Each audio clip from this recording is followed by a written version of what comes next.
No dia 14 de agosto de 1894, uma multidão ansiosa se reuniu em frente ao Museu de História Natural de Oxford. Esta imensa construção gótica recebia o encontro anual da Associação Britânica para o Avanço da Ciência. Mais de 2.000 ingressos foram vendidos. E o museu estava lotado, esperando a palestra do professor Oliver Lodge.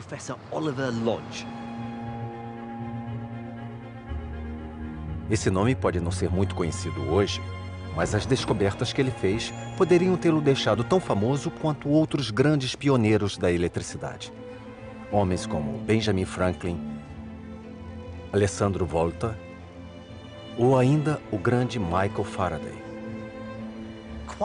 Inconscientemente, ele deu início a uma série de eventos que revolucionaram o universo vitoriano de latão e linhas telegráficas.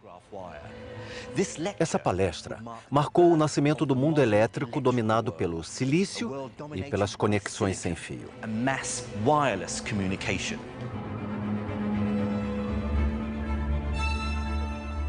Neste programa, descobriremos como a eletricidade conectou o mundo através da radiodifusão e das redes de computadores. E como finalmente aprendemos a desvendar e explorar a eletricidade em nível atômico. Após séculos de experiências com eletricidade, uma nova era de conhecimento começava a surgir. A história da eletricidade. Episódio 3: Revelações e Revoluções.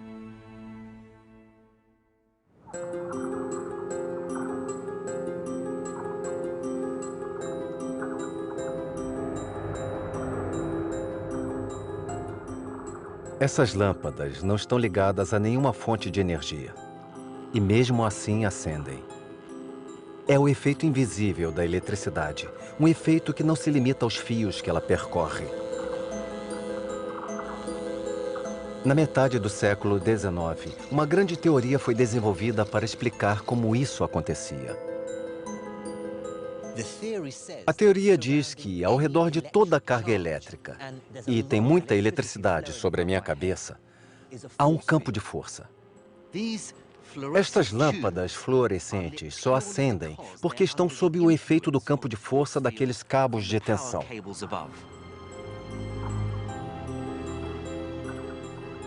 A teoria de que a corrente elétrica pode de alguma forma criar um campo de força invisível foi inicialmente proposta por Michael Faraday, mas foi um brilhante jovem escocês chamado James Clerk Maxwell quem comprovou isso. E não com experiência, mas com matemática. Isso era muito diferente da maneira típica do século XIX de entender como o mundo funciona, que era basicamente como um mecanismo físico.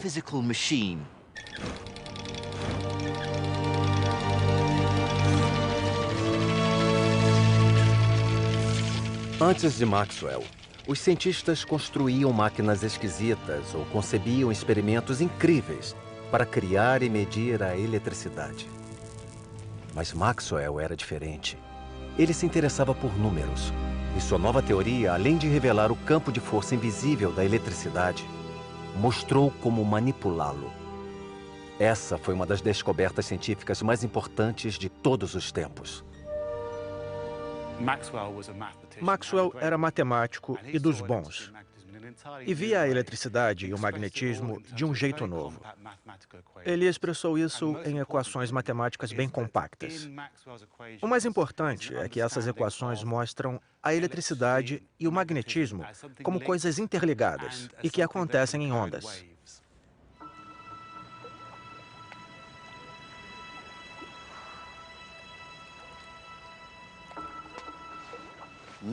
Os cálculos de Maxwell mostravam como esses campos podiam ser transformados.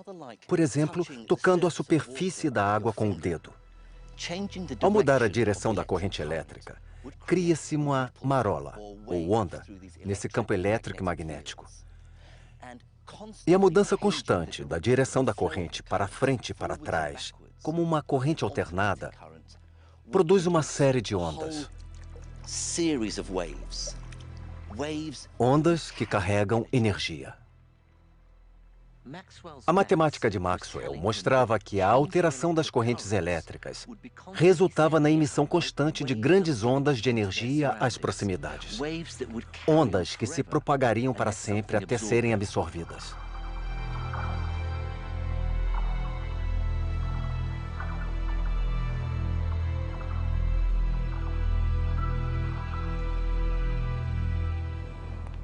A matemática de Maxwell era tão avançada e complexa que só algumas pessoas a entendiam na época. E apesar de ainda ser apenas uma teoria, ela inspirou um jovem físico alemão chamado Heinrich Hertz. Hertz decidiu se dedicar à criação de um experimento que comprovasse a existência das ondas de Maxwell.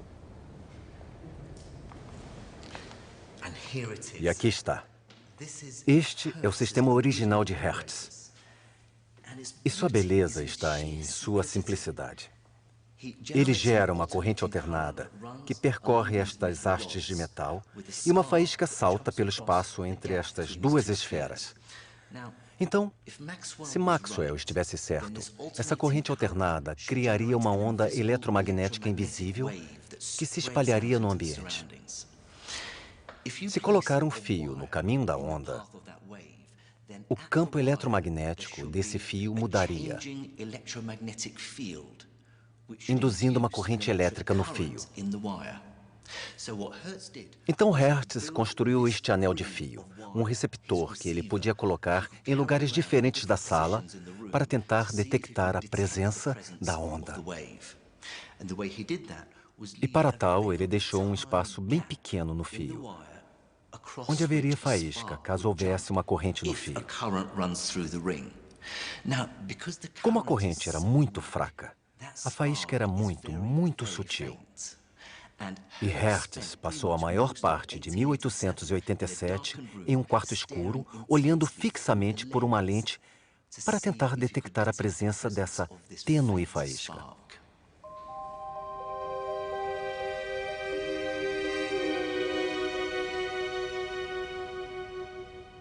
Mas Hertz não era o único tentando criar as ondas de Maxwell. Na Inglaterra, um jovem professor de física chamado Oliver Lodge estava fascinado pelo tema há anos, mas não tinha tempo para criar experimentos que comprovassem a teoria. Um dia, no início de 1888, ao montar um aparelho de proteção contra raios, ele notou algo diferente.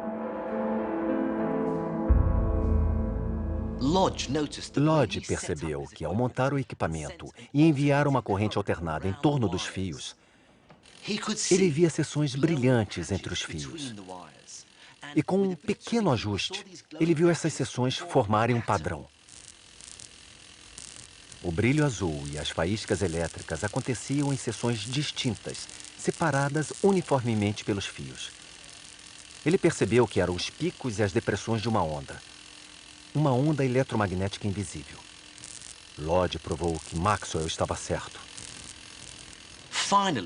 Finalmente, sem querer, Lodge criou as ondas eletromagnéticas de Maxwell em torno dos fios.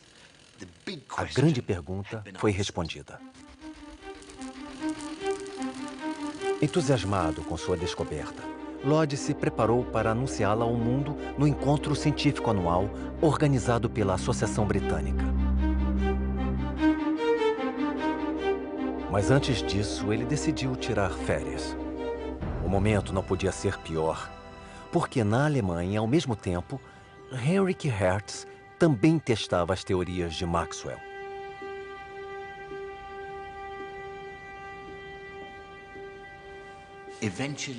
Finalmente, Hertz encontrou o que procurava, uma faísca minúscula. E ao colocar o receptor em lugares diferentes da sala, ele pôde mapear a forma das ondas produzidas pelo sistema. Ele verificou cada cálculo de Maxwell cuidadosamente e os testou de forma experimental. Foi uma façanha da ciência experimental.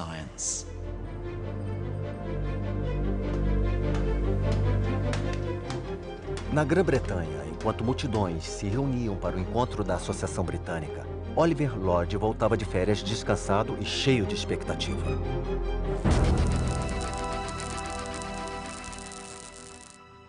Lodge pensou que aquele seria seu momento de glória, quando ele anunciaria a descoberta das ondas de Maxwell. Seu grande amigo, o matemático Fitzgerald, fez o discurso de abertura do encontro. E nele, anunciou que Heinrich Hertz havia publicado resultados impressionantes. Ele tinha detectado as ondas de Maxwell viajando no espaço. Apanhamos o raio das mãos de Júpiter e escravizamos todo o éter predominante, disse ele. Bom, imagine como Lodge se sentiu ao ter seu raio roubado. O professor Oliver Lodge perdeu seu momento de glória, derrotado por Heinrich Hertz. O sistema de ondas eletromagnéticas de Hertz, ou ondas de rádio, embora não se soubesse na época, levaria a uma revolução nas comunicações do século seguinte.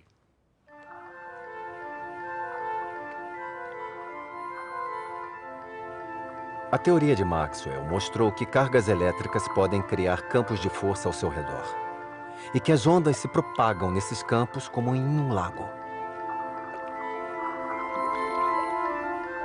E Hertz construiu um dispositivo que podia criar e detectar as ondas que passavam pelo ar. Mas quase imediatamente houve outra revelação na compreensão da eletricidade. Uma revelação que novamente envolveria o professor Oliver Lodge e novamente seu raio seria roubado.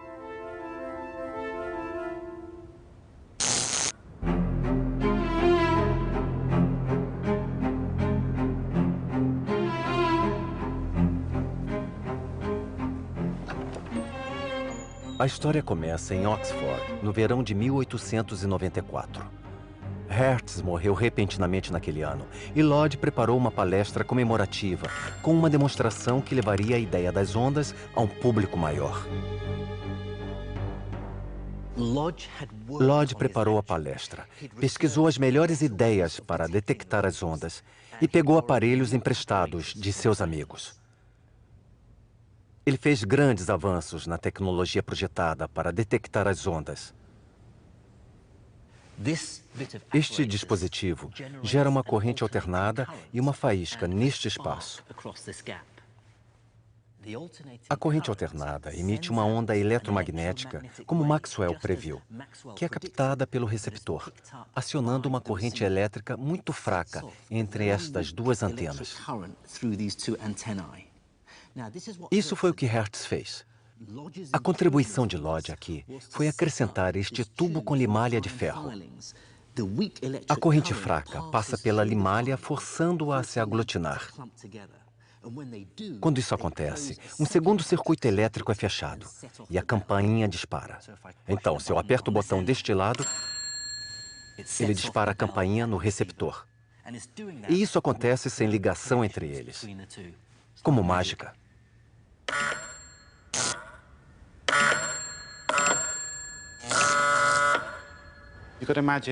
Vamos imaginar a casa cheia, com muitas pessoas na plateia, e de repente elas veem como num passe de mágica, uma campainha tocando. É bem impressionante. Pode não ter sido a apresentação mais emocionante já vista, mas certamente a plateia ficou surpresa. O sistema de Lodge, mostrado assim, deixou de parecer um experimento científico. Na verdade, ele parecia muito com a máquina de telégrafo, que tinha revolucionado a comunicação. Mas sem todos aqueles cabos entre as estações de envio e recebimento. Para os membros mais esclarecidos da plateia, isso significava mais do que provar que o mestre Maxwell estava certo. Era uma nova forma de comunicação revolucionária.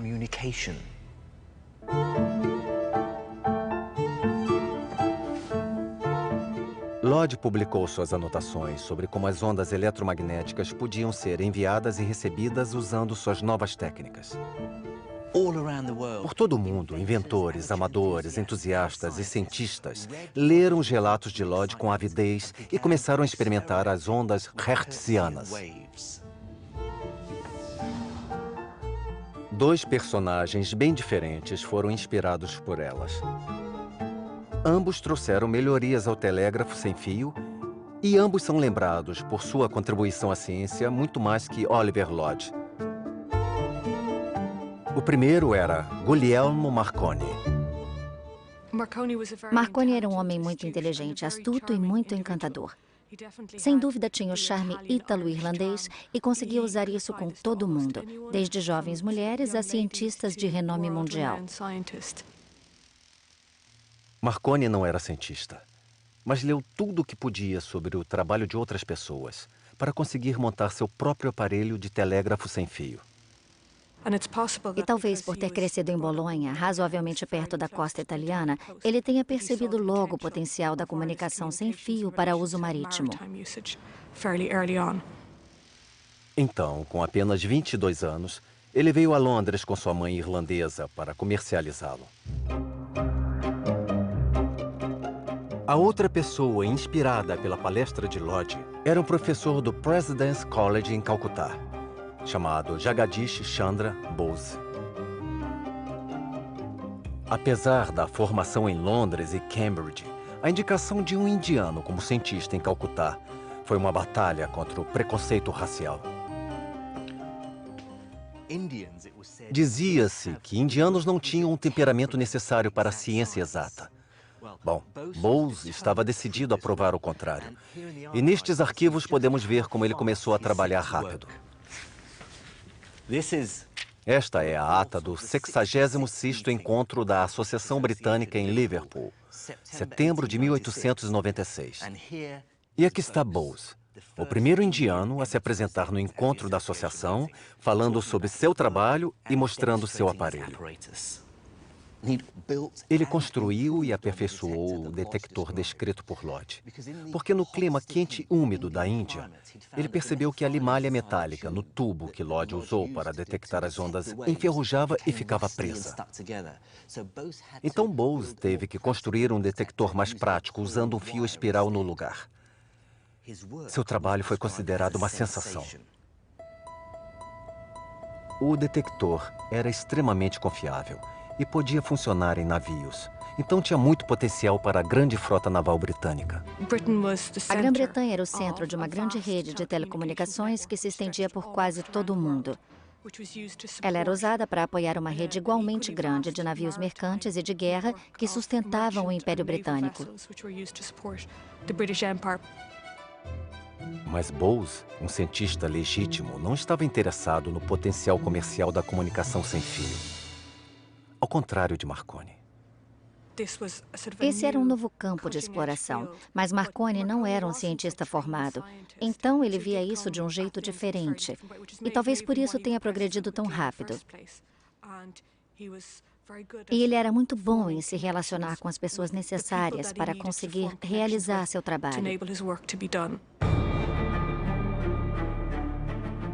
Marconi usou sua influência para chegar ao único lugar com recursos para ajudá-lo.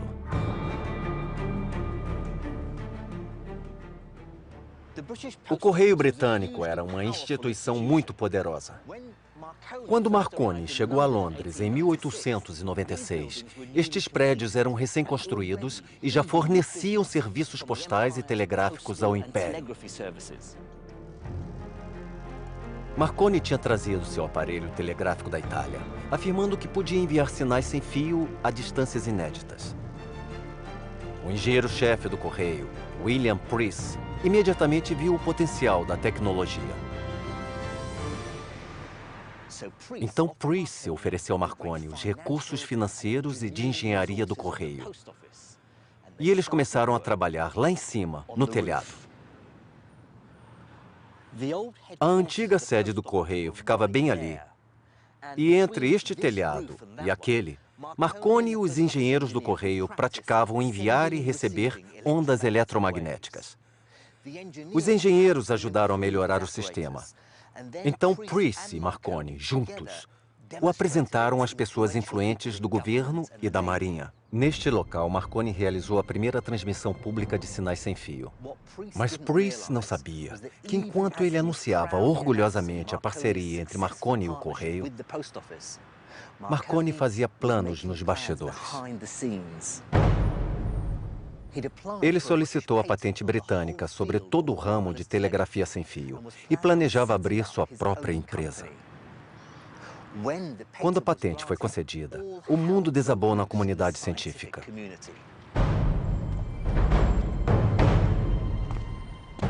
Aquela patente era em si revolucionária. As patentes só eram concedidas para coisas que não fossem de domínio público. Mas Marconi notoriamente escondeu seu equipamento em uma caixa secreta.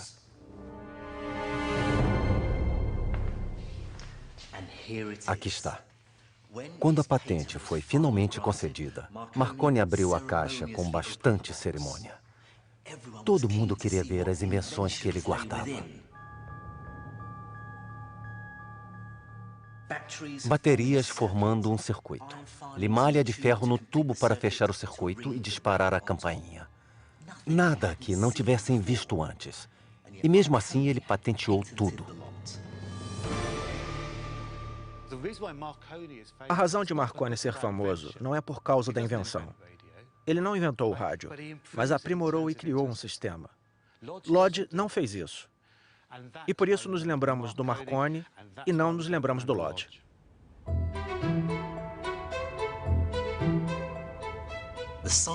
A comunidade científica ficou empolvorosa. Ali estava um jovem que sabia muito pouco da ciência por trás do equipamento prestes a fazer fortuna com o trabalho deles.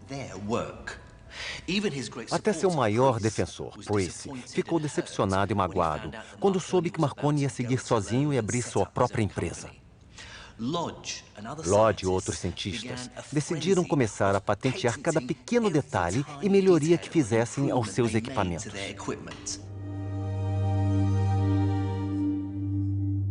Esse novo ambiente chocou Bose quando retornou à Grã-Bretanha. Bose escreveu para casa desgostoso com o que viu na Inglaterra. Dinheiro, dinheiro, dinheiro, o tempo todo, que cobiça devastadora. Queria que pudesse ver a loucura por dinheiro do povo daqui. Sua desilusão ao ver aquelas mudanças no país que admirava pela integridade e excelência científicas era evidente. Até que finalmente os amigos dele o convenceram a registrar sua primeira e única patente de um novo tipo de detector de ondas. Foi essa descoberta que levou o mundo a uma revolução ainda maior. Ele havia descoberto o poder dos cristais. Ele substituiu a técnica antiga da limalha de ferro, que era suja, complicada e limitada, e criou uma nova forma de detectar ondas de rádio que se tornou o cerne dessa indústria. A descoberta de Bose era simples, mas significou muito para o mundo moderno. Quando alguns cristais entram em contato com metal para testar sua condutividade, eles podem reagir de maneira estranha e variável. Veja este cristal, por exemplo. Se eu conseguir tocá-lo no lugar exato com a ponta deste fio de metal e depois ligá-lo a uma bateria, ele libera uma corrente bem significativa. Mas se eu inverter as conexões com a bateria e tentar passar a corrente no sentido oposto, a corrente é bem menor. Não é um condutor de eletricidade, e sim um semicondutor, que foi primeiramente utilizado para detectar ondas eletromagnéticas. Quando Bose usou um desses cristais em seu circuito, ao invés de limalha de ferro, ele notou que se tratava de um detector de ondas eletromagnéticas muito mais eficiente. Essa estranha propriedade da junção entre o fio, conhecido como bigode de gato, e o cristal, que permitia a corrente passar mais facilmente em uma direção que em outra, significava que ele podia ser usado para extrair sinais das ondas eletromagnéticas.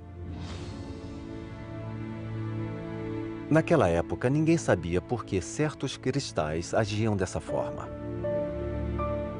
Mas para cientistas e engenheiros, esse comportamento estranho teve um efeito prático profundo e quase milagroso. Usando cristais como detectores, agora era possível transmitir e detectar o real som da voz humana ou música.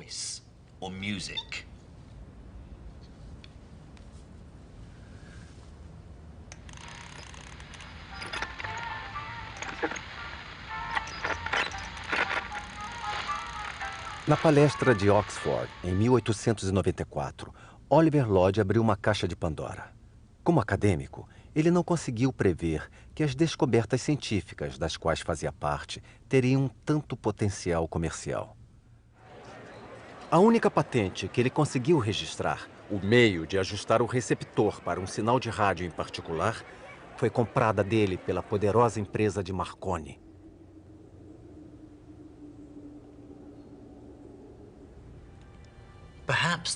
Talvez a maior revolta de Lodge tenha sido em 1909, quando Marconi recebeu o Prêmio Nobel de Física pela comunicação sem fio. É difícil imaginar ofensa maior ao físico que perdeu por tão pouco para Hertz na descoberta das ondas de rádio, e que então mostrou ao mundo como elas podiam ser enviadas e recebidas. Mas apesar disso, Lodge permaneceu magnânimo, usando a tecnologia de transmissão resultante de seu trabalho para homenagear outros, como ele faz neste filme raro. Hertz fez um grande avanço.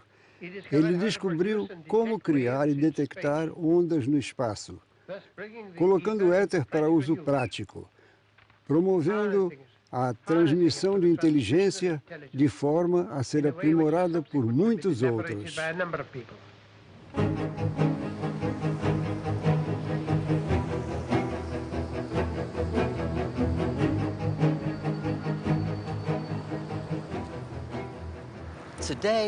Hoje é difícil imaginar um mundo sem transmissão. Imaginar uma época em que as ondas de rádio sequer tinham sido sonhadas. Os engenheiros continuaram a aprimorar e aperfeiçoar nossa habilidade de enviar e receber ondas eletromagnéticas. Mas a descoberta inicial foi essencialmente um triunfo da ciência legítima, de Maxwell, por Hertz, até Lodge. Entretanto, a natureza da eletricidade em si continuou sem explicação. Afinal, o que criava aquelas cargas elétricas e correntes? Embora os cientistas estivessem aprendendo a explorar a eletricidade, eles ainda não sabiam o que era exatamente. Mas isso estava sendo estudado, com experiências que analisavam o fluxo da eletricidade em materiais diferentes. No ano de 1850, um dos maiores experimentalistas da Alemanha e talentoso soprador de vidro, Heinrich Geissler, criou estas belas peças.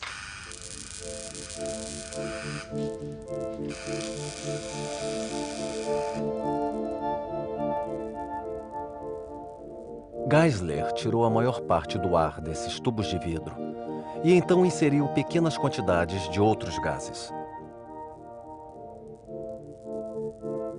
A seguir, ele induziu uma corrente elétrica neles, o que resultou em cores incríveis, e a corrente que passava pelo gás parecia tangível. Apesar de projetados apenas para diversão, pelos 50 anos seguintes, os cientistas veriam os tubos de Geissler como uma chance para estudar o fluxo da eletricidade. A ideia era tirar cada vez mais ar de dentro dos tubos. Era possível a corrente elétrica atravessar o nada? Atravessar o vácuo?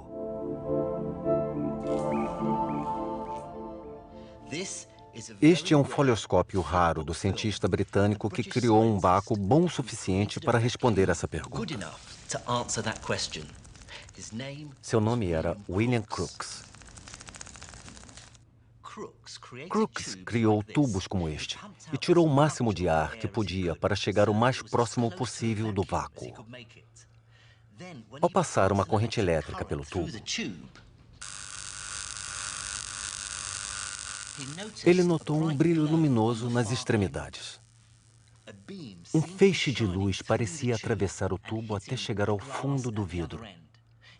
Parecia que, enfim, podíamos ver a eletricidade. O feixe de luz ficou conhecido como raio catódico, e este tubo foi o precursor do tubo de raio catódico usado em aparelhos de televisão por décadas.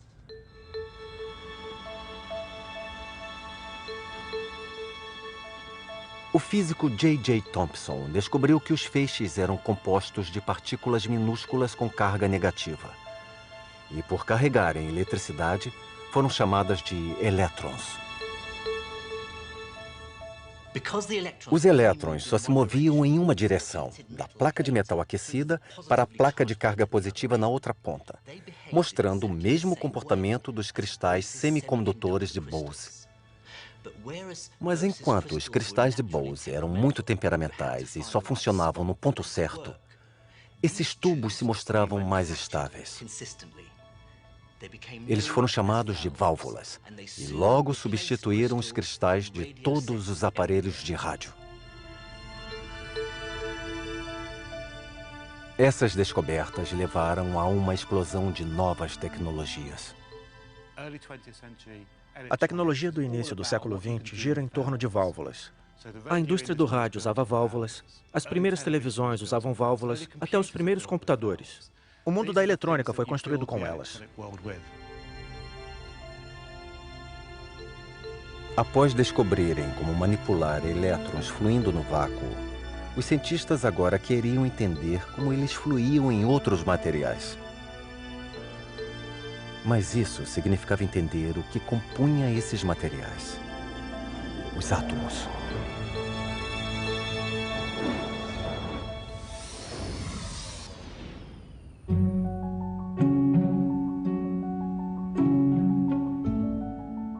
Nos primeiros anos do século XX, nós finalmente compreendemos a composição e o comportamento dos átomos. E assim, o que a eletricidade era em escala atômica. Na Universidade de Manchester, a equipe de Ernest Rutherford estudava a estrutura interna do átomo e criava uma imagem para descrever sua aparência. Essa revelação finalmente ajudou a explicar algumas das características mais intrigantes da eletricidade. Em 1913, a imagem do átomo era a de um núcleo central com carga positiva, rodeado por elétrons orbitantes de carga negativa em uma configuração de camadas. Cada uma delas correspondia a um elétron com certa energia. Ao aumentar a energia, um elétron podia ir da camada interna à externa. Mas a energia tinha que ser exata. Caso contrário, o elétron não faria a transição. O aumento era geralmente temporário, e o elétron então voltaria à sua camada original. Ao fazer isso, ele tinha que liberar o excesso de energia, emitindo um fóton. E a energia de cada fóton dependia do comprimento da onda, ou do que vemos, a cor. Compreendendo a estrutura dos átomos, poderíamos explicar os grandes espetáculos de luz da natureza. Assim como nos tubos de Geissler, o tipo de gás que a eletricidade atravessa define sua cor. O raio tem um tom azul por causa do nitrogênio na nossa atmosfera. Mais alto ainda, os gases são diferentes, assim como as cores dos fótons que eles produzem, criando as maravilhosas auroras.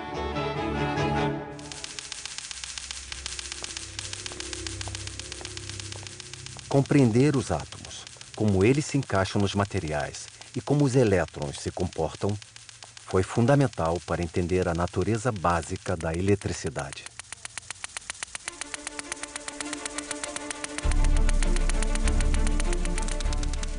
Esta é a máquina de Wimshurst, usada para gerar carga elétrica. Os elétrons são friccionados nesses discos e iniciam um fluxo de eletricidade pelos braços de metal da máquina.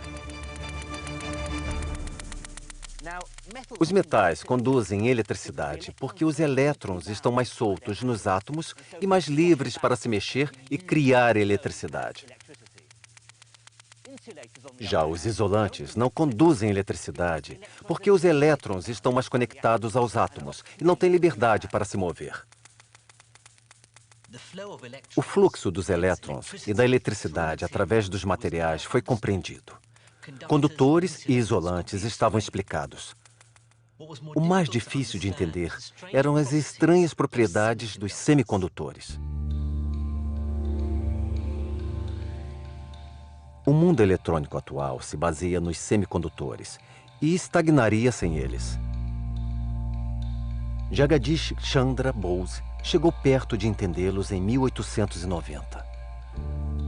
Mas ninguém podia prever a futura importância deles. Mas com o início da Segunda Guerra Mundial, as coisas estavam prestes a mudar.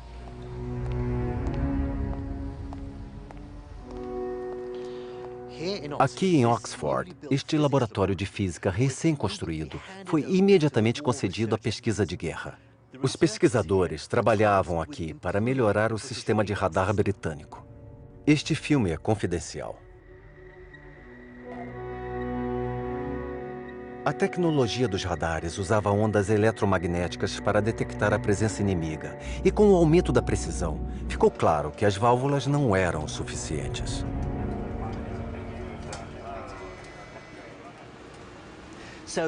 Então, a equipe recorreu à tecnologia antiga. No lugar de válvulas, foram usados cristais semicondutores. Mas não foram usados o mesmo tipo de cristal que Bose usou. Eles usaram silício. Este dispositivo é um receptor de cristal de silício. Ele tem um pequeno espiral de tungstênio que toca a superfície de um pequeno cristal de silício. É incrível como isso foi importante.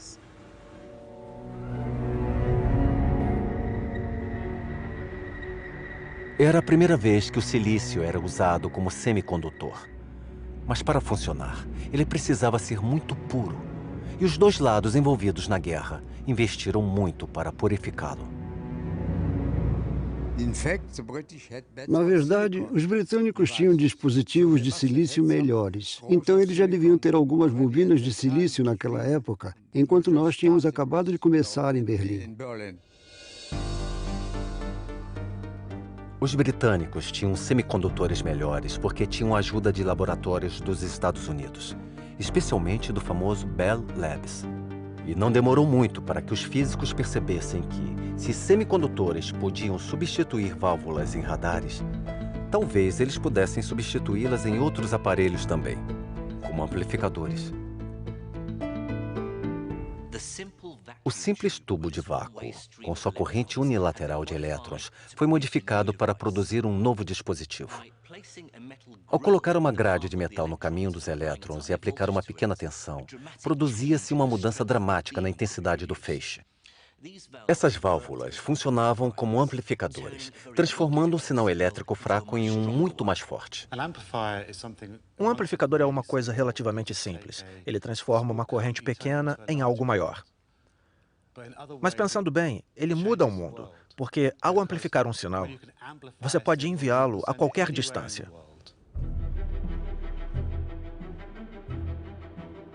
Logo que a guerra acabou, o especialista alemão Herbert Martorell e seu colega Heinrich Welker começaram a construir um aparelho semicondutor que funcionasse como amplificador elétrico. E aqui está o primeiro modelo eficaz que Martorell e Welker fizeram. Ali dentro podemos ver o cristal e os fios que se conectam a ele. Se passarmos uma pequena corrente por um dos fios, isso induz uma corrente muito maior no outro, agindo como um amplificador de sinal. Esses pequenos dispositivos podiam substituir válvulas grandes e caras em redes de telefonia de longa distância, rádios e em outros equipamentos que precisassem de um sinal mais forte. Martorell imediatamente percebeu o que tinha criado, mas seus chefes não se interessaram. Até que um estudo foi publicado em um periódico anunciando uma descoberta do Bell Labs. A equipe de pesquisa deles se deparou com o mesmo efeito e agora anunciava sua invenção para o mundo, que foi batizada de transistor. Eles descobriram em dezembro de 47 e nós no começo de 48. Mas é a vida. Eles descobriram um pouco antes o efeito, mas curiosamente os transistores não eram bons.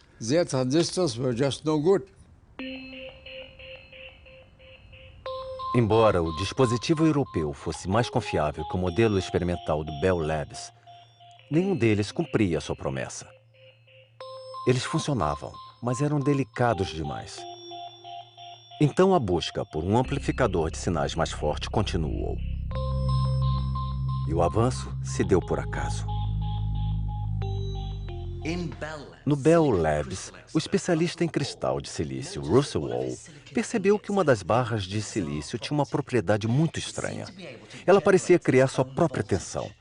E quando ele tentou medir isso usando um osciloscópio, ele viu que a tensão mudava constantemente. A quantidade de tensão gerada parecia variar de acordo com a luz da sala. Quando ele cobria o cristal, a tensão caía. Mais luz e a tensão subia. Além disso, quando ele ligou um ventilador entre a lâmpada e o cristal, a tensão começou a oscilar, na mesma frequência em que as pás do ventilador produziam sombras sobre o cristal. Um dos colegas de O imediatamente percebeu que a barra tinha uma fenda que formava uma ligação natural. E essa pequena ligação na barra, inicialmente sólida, agia como uma delicada ligação entre a ponta do fio e o cristal na experiência de Bose. Mas aqui, ela era sensível à luz. A barra rachou porque cada lado tinha níveis diferentes de impurezas. Um lado tinha um pouco mais do elemento fósforo e o outro um pouco mais de outra impureza, o boro. E os elétrons pareciam conseguir atravessar do lado do fósforo para o lado do boro, mas não ao contrário. Os fótons da luz brilhando sobre o cristal estavam expulsando os elétrons dos átomos. Mas eram os átomos de impureza que estavam causando isso. O fósforo tem um elétron para ceder. E o boro está disposto a receber outro. Assim, os elétrons fluíam do lado do fósforo para o lado do boro, consequentemente fluindo de forma unilateral pela fenda.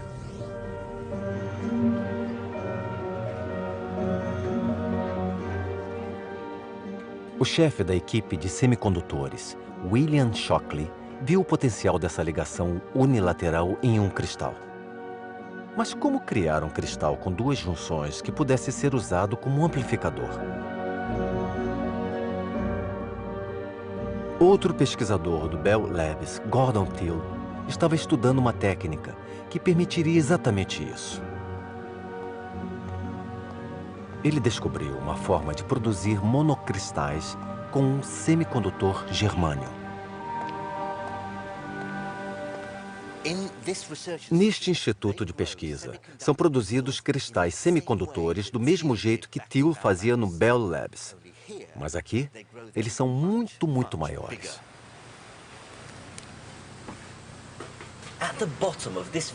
No fundo deste tanque, está um recipiente com germânio quente derretido, o mais puro possível. Dentro dele estão alguns átomos com a impureza necessária para alterar suas propriedades condutoras. O braço giratório acima tem um cristal semente na ponta, que foi colocado no líquido e que será lentamente erguido.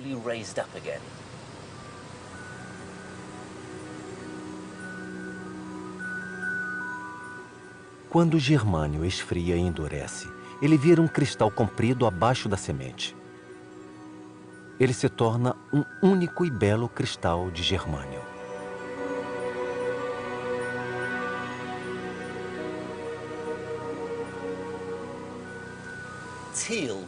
Thiel percebeu que, enquanto o cristal se desenvolve, outras impurezas podem ser adicionadas e misturadas.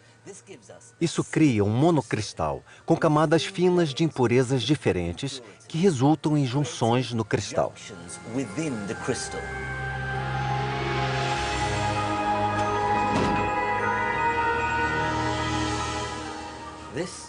Este cristal com duas junções era o sonho de Shockley. Aplicar uma corrente pequena na seção média fina permite que uma corrente muito maior passe por toda a estrutura.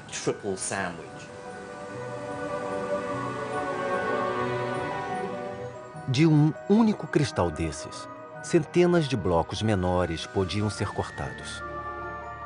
Cada um com as duas junções que permitiriam controlar o movimento dos elétrons com precisão. Esses dispositivos mínimos e confiáveis podiam ser usados em diferentes equipamentos elétricos. Os equipamentos eletrônicos de hoje não existiriam sem os microcomponentes. E é engraçado, na verdade, porque quanto menores, mais confiáveis. Todos saem ganhando. A equipe do Bell Labs ganhou o prêmio Nobel por sua invenção revolucionária. E a equipe europeia foi esquecida.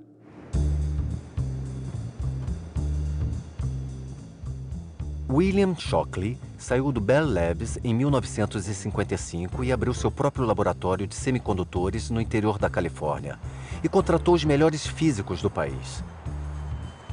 Mas o clima de festa não durou muito, porque era muito difícil trabalhar para Shockley. As pessoas saíam da empresa porque não gostavam de como ele as tratava. O fato de Shockley ser tão insuportável originou o Vale do Silício. Ele deu início a todo esse processo de divisão, crescimento e novas empresas. E tudo começou com Shockley sendo um ser humano tão revoltante.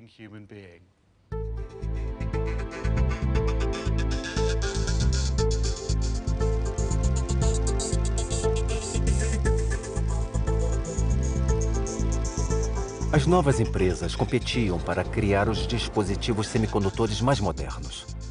Produziram transistores tão pequenos que vários deles podiam ser incorporados a um circuito elétrico impresso em uma única placa de cristal semicondutora.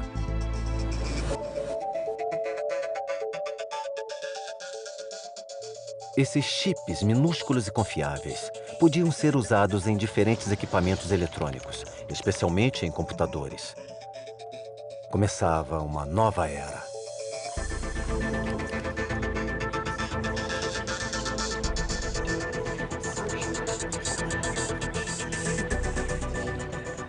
Hoje, os microchips estão em toda parte. Transformaram quase todos os aspectos da vida moderna, da comunicação ao transporte e entretenimento. Mas, em igual importância, nossos computadores se tornaram tão poderosos que nos ajudam a entender o universo em toda a sua complexidade.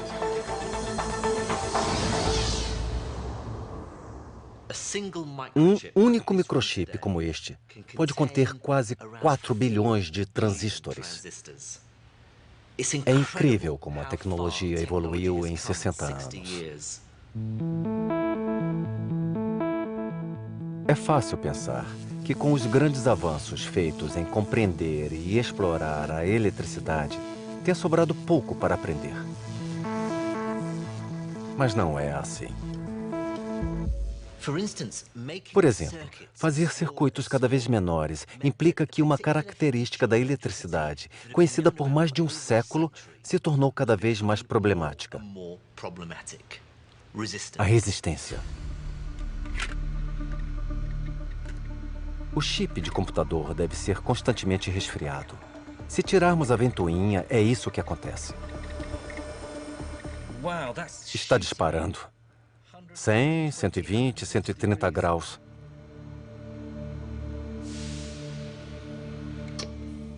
200 graus e apagou. Apenas alguns segundos e o chip ficou cozido. Como os elétrons circulam pelo chip, eles não se mexem livremente. Eles batem nos átomos de silício. E a energia perdida pelos elétrons produz calor. Às vezes, isso é útil. Inventores criaram aquecedores elétricos e fornos, e sempre que havia brilho incandescente, nascia uma lâmpada. Mas resistência em aparelhos eletrônicos e linhas de força desperdiça muita energia, e é um grande problema.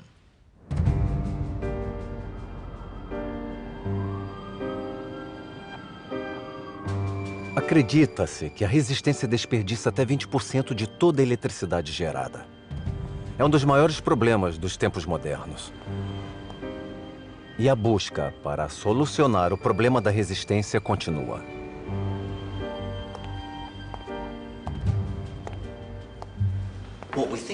O que entendemos como temperatura é, na verdade, quantos átomos vibram em um material. Se os átomos vibram, então é mais provável que os elétrons circulando batam neles. Então, quanto mais quente o material, maior é a resistência elétrica. E quanto mais frio, menor é a resistência. Mas o que acontece se resfriar muito, perto de zero absoluto? Menos 273 graus centígrados. Bom, a zero absoluto não tem calor nenhum. Então os átomos não se movem.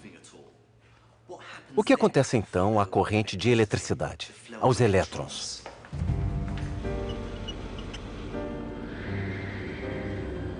Com um aparelho especial chamado criostato, que resfria perto do zero absoluto, é possível descobrir. Dentro desse criostato, na bobina, tem mercúrio, o famoso metal líquido que é parte de circuitos elétricos. Este equipamento aqui mede a resistência do mercúrio. Mas veja o que acontece quando desço o mercúrio para a parte mais fria do criostato.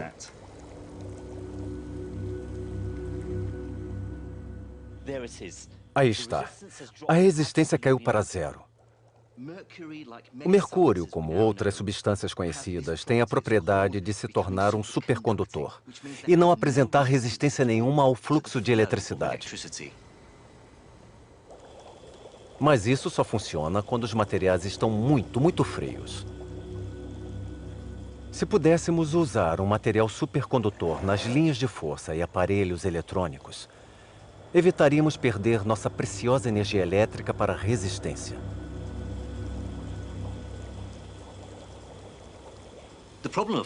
O problema aqui era que os supercondutores tinham que ficar em temperaturas muito baixas. Então, em 1986, fizeram uma descoberta. Em um pequeno laboratório perto de Zurique, Suíça, físicos da IBM acharam condutividade em uma nova classe de materiais que está sendo considerada uma das descobertas científicas mais importantes em décadas. Este é um bloco do mesmo material dos pesquisadores na Suíça. Não parece nada demais. Mas quando o resfriamos com nitrogênio líquido, algo especial acontece. Ele se torna um supercondutor. Como a eletricidade e o magnetismo estão intimamente conectados, isso lhe garante propriedades magnéticas igualmente incríveis. Este ímã está suspenso, levitando sobre o supercondutor. E a boa notícia é que mesmo frio, este material está bem acima de zero absoluto.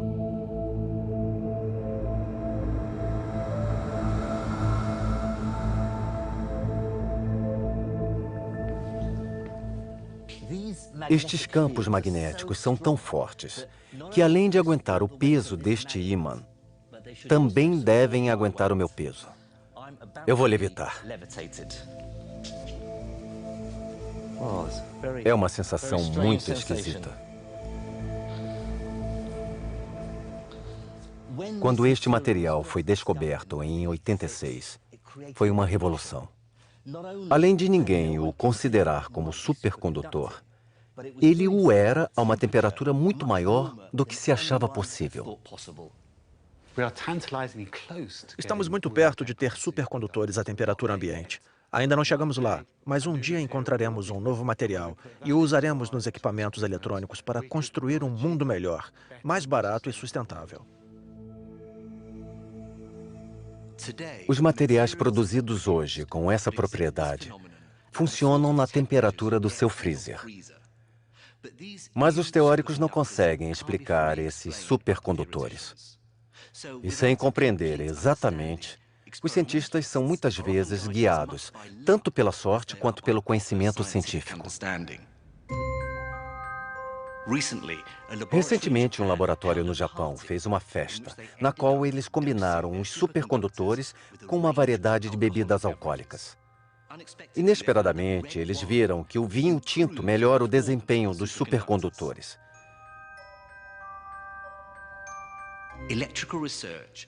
A eletricidade agora tem uma nova chance de revolucionar o mundo, se supercondutores a temperatura ambiente forem encontrados.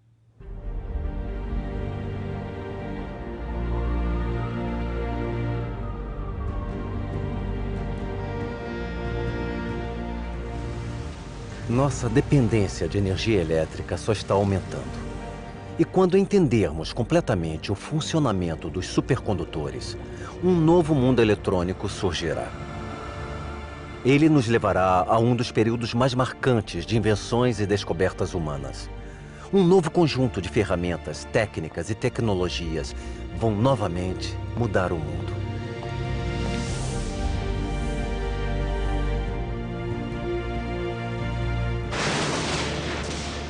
A eletricidade mudou o mundo. Há apenas algumas centenas de anos, ela era uma maravilha misteriosa e mágica. Depois, ela chegou ao laboratório, com uma série de experimentos estranhos e fantásticos. E foi finalmente dominada e utilizada. Ela revolucionou a comunicação, primeiro com os cabos, depois com as ondas, alcançando campos distantes. Ela abastece e ilumina o mundo moderno. Hoje é impossível imaginar a vida sem eletricidade. Ela define nossa era. E estaríamos completamente perdidos sem ela.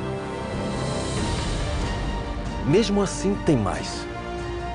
Estamos novamente no início de uma era de descobertas, de uma nova revolução.